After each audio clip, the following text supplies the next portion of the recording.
नमस्कार दोस्तों, मेरा नाम है मनीष भारती। संस्कृत AIS प्लेटफॉर्म पर आपका स्वागत करता हूं। दोस्तों, आज़ादी के 75 वर्ष से अधिक हो गए हैं और हम इस बार आज़ादी के अमृतकाल मना रहे हैं, ठीक है। लेकिन इसके बावजूद भी हमारे समाज में कई ऐसे तबके हैं जो विकास के रास्ते में कहीं पिछड़ से गए हैं, काफ़ी पीछे हो गए। सरकार उनको विकास की मुख्य धारा में शामिल करने के लिए समय समय पर नए नए नियम लाती रहती है, साथ ही फंडिंग देती रहती है ताकि वो उनका भी समग्र विकास संभव हो सके। तो उसी के तहत प्रधानमंत्री PVTG विकास मिशन जो अभी बजट पेश किया गया है वित्त वर्ष का 2023-24 का, उसके तहत इस मिशन की शुरुआत की गई है। इसी पर आज हम थोड़ा डिटेल से देखते हैं कि यह क्या है, किस वर्ग के लिए लाया गया है और कैसे उसका विकास संभव हो पाएगा। देखिए, प्रधानमंत्री PVTG विशेष रूप से कमजोर जनजातीय समूह विकास मिशन, ये पूरा इस मिशन का नाम है। बजट में इसकी चर्चा की गई है वित्त मंत्री सीतारमण जी के द्वारा, ठीक है। देखिए, 2023-24 के केंद्रीय बजट में इसकी चर्चा की गई है। आपको बताऊं तो ऐसे जो समूह हैं, जो विशेष रूप से कमजोर जनजातीय समूह हैं, उनकी संख्या 75 अभी तक गृह मंत्रालय ने बताई है, ठीक है। इनके समग्र विकास के लिए, समग्र विकास का मतलब है कि इनका आर्थिक विकास, सामाजिक विकास, सांस्कृतिक विकास, शैक्षणिक विकास, पूरा एक समग्र विकास करने की इसमें बात की गई है। और प्रधानमंत्री PVT विकास मिशन के तहत 15,000 करोड़ रुपया फंडिंग दिया गया है इस समुदाय के विकास के लिए। इसका उद्देश्य रखा गया है रीचिंग द लास्ट माइल, यानी कि जो देखिए आखिरी व्यक्ति तक जो विकास की योजनाएं हैं वो पहुंच सके। हमारे देश के राष्ट्रपिता महात्मा गांधी हमेशा कहा करते थे कि विकास का मतलब है कि समाज की आखिरी पंक्ति का आखिरी व्यक्ति जो है, विकास उस तक भी पहुंच जाए, उससे भी सरकारी योजनाओं का लाभ मिले। तो सरकार यही कोशिश करने की योजना बनाई है इस बजट में, और कोशिश की जा रही है कि ये जो विशेष रूप से कमजोर जनजातीय समूह हैं, इनके लिए पहले भी बहुत तरह की योजनाएं चलती रही हैं, काम होता रहा है, लेकिन इस बार फिर अलग से 15,000 करोड़ रुपए की व्यवस्था की गई है इनकी समग्र विकास के लिए। इस फोटोग्राफ पे आप जरा नजर डालिए। देखिए, यह जो बड़ा सेट है डीप ग्रीन का, यह ट्राइबल्स को दिखाया गया है। यानी कि ट्राइबल्स जो है वह भी काफ़ी पिछड़े हुए हैं, लेकिन उस ट्राइबल में भी अगर आप देखेंगे तो यह लाइट ग्रीन पे आप नज़र डालेंगे तो यह है शेड्यूल्ड ट्राइब्स, यानी कि ST। उनसे इनकी स्थिति थोड़ी अच्छी है, लेकिन उससे भी नीचे आप जाएंगे तो आ जाता है फिर क्या, PVTGS, यानी कि पार्टिकुलर वनरेबल ट्राइबल ग्रुप्स। इनकी स्थिति बहुत ही दयनीय हालत में है और इसीलिए इसके लिए अलग से विकास योजनाएं बनाने की जरूरत पड़ी है। इस ग्रुप की बात की जा रही है, ठीक है। तो अब हम आगे चलते हैं इस पर। देखिए, इस मिशन के तहत क्या क्या लक्ष्य रखा गया है उसे आप समझ लीजिए।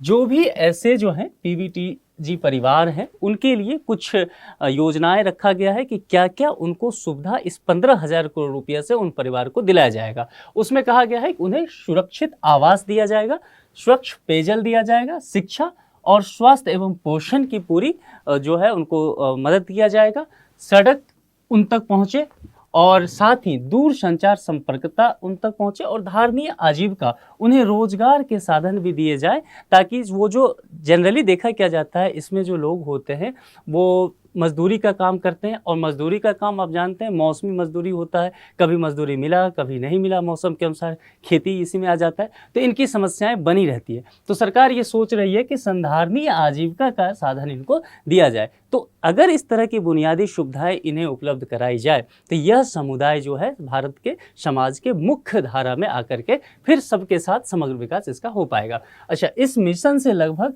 3.5 लाख आदिवासियों को लाभ मिलने की संभावना बताई गई है कि तकरीबन 3.5 लाख आदिवासी परिवार इससे लाभान्वित होंगे। यदि आप इस फोटोग्राफ को देख रहे होंगे तो आप देखिए यहाँ पर क्या हो रहा है। उड़ान परियोजना के तहत PVTG पाठशाला चलाया जा रहा है। ये इस समुदाय के द्वारा जो है पाठशाला, स्वच्छ संचालित पाठशाला होती है, सरकार इसको सपोर्ट करती है। यदि आप इसका केंद्र देखेंगे तो यहाँ लिखा हुआ है गौरवा जसपुर, ये झारखंड का है। झारखंड सरकार और भारत सरकार भी इसको सपोर्ट करती है। ऐसी पाठशालाएं जो है साक्षरता को बढ़ावा देने के लिए और स्वरोजगार को भी बढ़ावा देने के लिए पूरे देश भर में सरकार के द्वारा चलाई जा रही है, केंद्र सरकार के द्वारा। राज्य सरकारें भी इसमें सपोर्ट करती हैं। तो सरकार इसको और मजबूती देने के लिए इस तरह की योजनाएं लेकर के आई है। देखिए पीवीटीजी विशेष रूप से कमजोर जनजातीय समूह के बारे में थोड़ा और डिटेल से हम जान लेते हैं कि इनकी क्या समस्याएं हैं, ये कौन लोग हैं, इनकी आबादी कहाँ है, कहाँ कहाँ ये पाए जाते हैं। गृह मंत्रालय इसे तय करती है कि किन किन समुदाय को इसके अंतर्गत रखा जाएगा और अभी तक गृह मंत्रालय ने इसकी संख्या जो है 75 तय किया है। जो जनजातीय समूह हैं पीवीटीजी के रूप में वो 75 अभी तक हैं। ये भारत के 18 राज्यों में अभी तक पाए जा रहे हैं और ख़ास करके अगर अंडमान निकोबार में देखें जो यूटी है हमारा, वहाँ भी इनकी अच्छी खासी आबादी पाई जाती है।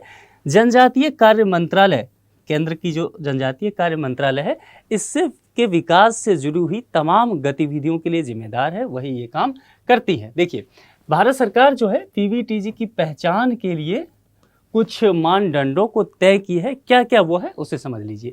एक तो है प्रौद्योगिकी पूर्व कृषि स्तर। प्रौद्योगिकी पूर्व का मतलब हुआ कि ऐसी कृषि जिसमें टेक्नोलॉजी का इस्तेमाल ना किया जाता हो। जैसे कि मान लीजिए इसमें आप झूम खेती का नाम सुने होंगे, तो झूम खेती भी आ जाएगा।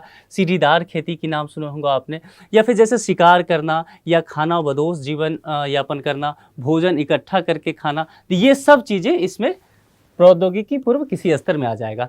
साक्षरता का निम्न स्तर, मैंने जैसा पहले भी आपको दिखाया कि साक्षरता को बढ़ावा देने के लिए यहाँ पर इस तरह की योजनाएं चलाई जा रही है। अलग अलग राज्य सरकार इस तरह की योजनाएं चलाती है ताकि साक्षरता के स्तर इनके बीच में बढ़ाया जा सके। आर्थिक पिछड़ापन तो इनका है ही, और घटती हुई या स्थिर आबादी, इनकी आबादी भी देखी जा रही है कि लगातार घटती जा रही है, तो इसको भी बचाने के लिए सरकार इनको संरक्षित करने के लिए ये सब कामें कर रही है। अगर ये मापदंड ये पूरा करते हैं कोई भी समुदाय, उसे पीवीटीजी के अंदर ले लिया जाता है। अब इसे देख लीजिए ये कैसे शुरू हुआ। तो देखिए ढेबर आयोग बना था 1973 में, और ढेबर आयोग ने इन मापदंडों पर कुछ जनजाति हैं, कुछ समूह हैं, उनको खरा पाया था और उसके आधार पर उन्होंने आदिम जनजाति समूह की सिफारिश की थी।